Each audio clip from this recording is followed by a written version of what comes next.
So 1 to 2 weeks ago, I was in Cyprus. I was invited to speak, and I decided to talk about the really weird position I'm constantly finding myself in, which is we universally recommend you all to be using ad blockers. It's something that's important for security. The FBI has literally recommended using ad blockers. It's also good for your privacy. And of course, when you use an ad blocker, you are fighting against what is considered to be one of the most harmful industries that we've ever seen. The easiest way I can describe the ad industry is people think their phones are listening to them when the reality is much creepier, which is that there is so much tracking being done on your device that your phone actually can seem like it's listening to what you're saying without ever turning on your mic. I was giving this presentation to people who are developing ad block technology from teams like Brave, Ghostery, DuckDuckGo, and also there were some Google Chrome people there as well as people who are taking more of this middle ground approach to advertising. With that intro out of the way, I hope you enjoy my presentation from the Ad Filtering Dev Summit in 2025 in Cyprus. Yeah, hello everybody. So my name is Henry and I run Techlore, and we have been producing content that is pretty much revolving around digital rights. So it involves security, privacy, ad blocking, beating surveillance capitalism, all the very important things that many of us believe in, and making it accessible to regular people. But I really liked this. This is AI generated, but pretty much it's me. I teach regular people how to block ads and how to beat surveillance capitalism, in part funded by surveillance capitalism. We publish to YouTube. YouTube runs through Google AdSense, and that is a major part of surveillance capitalism in this day and age. And the position I have about it is it's a bit reckless to not recommend some kind of ad filtering, because we've seen malware pop up in terms of we've seen malware pop up in the ads. We've also seen how ads can be privacy invasive.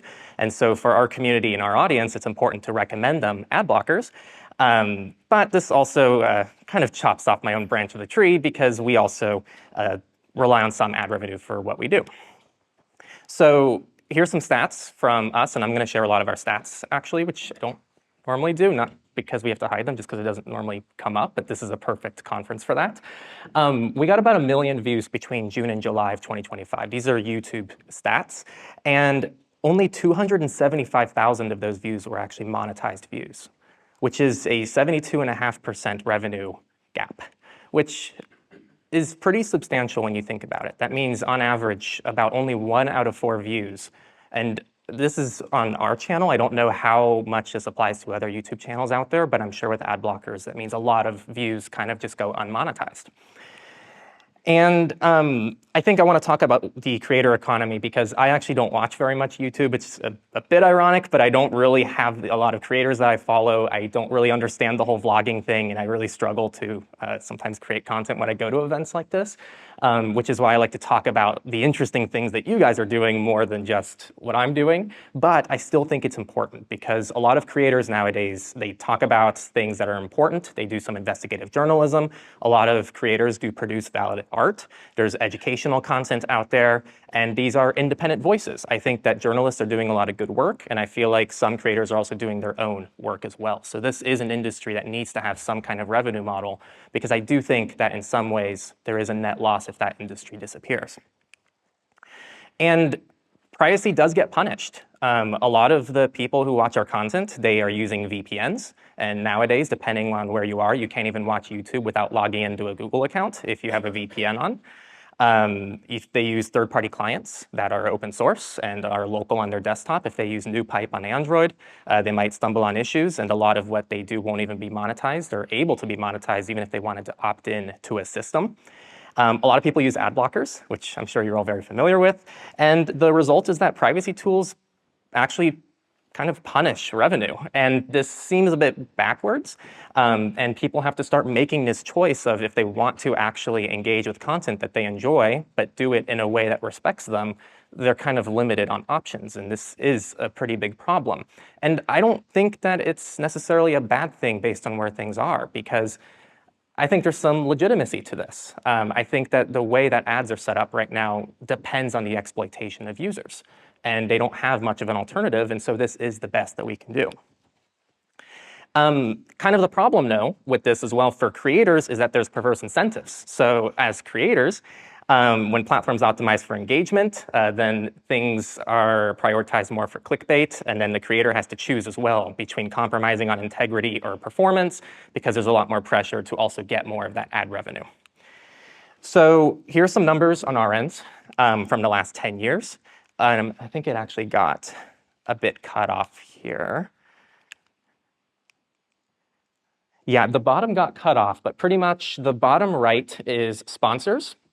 Top right is ad revenue, and then the other three are distributed between our community sources, so people who just like what we do and just willingly give us money, which is super awesome, and people who, there's affiliate revenue as well, so sometimes people click our affiliate links, they're opt-in, they're always disclosed, and so we get revenue from that as well. But this has taken 10 years to do. It's taken 10 years to actually find a way to distribute revenue across multiple sources. But for a lot of creators, they're still leaning a lot into that ad revenue space, or they've completely moved away from the ad revenue space and they've seen that it doesn't really pay as well as it's supposed to. And so they might have a much smaller number. It's something I'm very proud of because it took a long time to get to the place where we're very diversified. So we have vetted sponsorships, we have direct support, and there's other things. And these are some of the alternative revenue models that exist out there.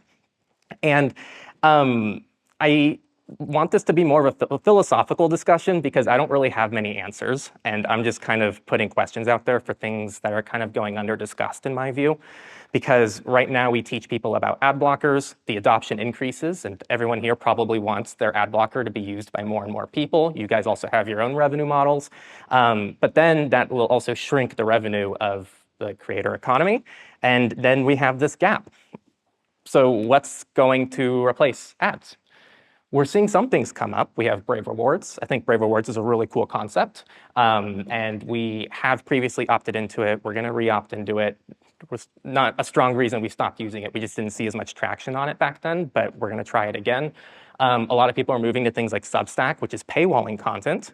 You have things like PeerTube, which is no monetization model and just trusting that people will just do things for free and dedicate so much time to creating content and having 10 people view it. You have things like Odyssey, and we have IO, which is kind of like a happy middle ground. So we have all these alternatives out there, but from a creator perspective, it's very messy. It's hard to decide what to go with, and it's complicated for audiences because, oh, we have these 6 different things that you can contribute to us with, isn't really a strong direct message. And none of these are actually really filling in the gap. So I think a big reason for why this has happened is because of this vertical integration problem, right? Like we have the people who are running ads, who are also running the ad platforms via AdSense and YouTube ads, who also moderate the content platforms because YouTube is owned by Google. And then you also have them doing measurement analytics on those platforms. And so the incentives aren't really there for there to be a fair system for everybody because everything is controlled by one person. And so we're going to start seeing some behavior that might not always align in certain ways. I don't think this is the whole issue, but I do think that it is very difficult to work inside of this kind of scope. And like I kind of said, we have these fragmented systems. There's no interoperability between different things. And there's also some platform lock-in. And us creators just want things to be simple. Like we don't, at least I can speak for myself. I don't like having to log in and do accounting. I don't like having to log in and try to figure out like new revenue models that we need to pursue. Like for us, we just care about producing content that our audience loves. And that's what a lot of creators want to do out there. And so they don't want to have to think about this. And so, yeah, I kind of want to at least throw the question out there of what does the solution look like? I don't have any answers. I'm not as technical as many of you are here, so I'm not going to have any great ideas. But kind of what I envision a solution being is something that's privacy respecting by default. Ads, I think, can be compatible with the modern internet, and I think they can be privacy respecting, but I think they have to exist away from some kind of vertical integration from a tech company that's not necessarily incentivized to have the best thing for its users. But then how do you integrate that kind of third-party solution into what everybody's using? And I don't know. I think it also needs to be ethical. So there needs to be fair, transparent, creative-first revenue models. Right now, it's kind of the inverse. We don't have any say in anything. If someone says you get a 30% cut of ads, then we get 30% cut. There is no like union or any negotiation. It's just you either join the platform and opt into monetization or you don't. And it needs to be frictionless. And this is something that we all understand. People aren't going to use your product. They're not going to use your ad blocker if it's not easy to use. And they're not going to want to use a system that doesn't improve their web experience. And so all these things need to be existent in whatever solution is out there. And technology exists for this to happen. So I don't think it's a tech issue. I think it's an incentives issue. And I also would love to just kind of open up the floor that creators can be also partners in this discussion. They don't have to be experiments. They don't have to be just the people who produce revenue, because ultimately, creators are generating a lot of revenue for these platforms. This applies to social media platforms. There's very few select accounts that get the most engagement. Same with YouTube, same with everything out there. And so if these people stop posting to these platforms, then the revenue models are gone. And I think X/Twitter was a good example of that, because when Elon took it over, they originally said that you're going to have to pay as a creator in order to, have premium and get more engagement. But then they finally flipped the script and said, oh, wait, we need people to stay. And so they created their whole monetization model. So if you get enough engagement on Twitter, you get paid by Twitter. And that follows kind of the general model that we see out there on the internet, which is if you're contributing to the platform and getting people to stay on the platform, you get a little bit of compensation for that. So I think there needs to be user-acceptable design. It needs to have some kind of trust. And I think having case studies that document what works and doesn't work for different people is very important, and having some kind of configuration options for different creators. And also testing and feedback. There is a big disconnect, I think, between the ad industry and the ad blocking industry, and then also the creators of that industry. And very few people are trying to really bridge that gap. So this is more of a philosophical talk to really bring this issue to light and kind of share a little bit of my insight behind that. And I'll be around the conference, so I'd love to compare notes, chat with any of you to see if there's anything that you guys have ideas about, because I think it's a pretty big issue, and I think it's only going to get worse as time goes on. So that's all I have.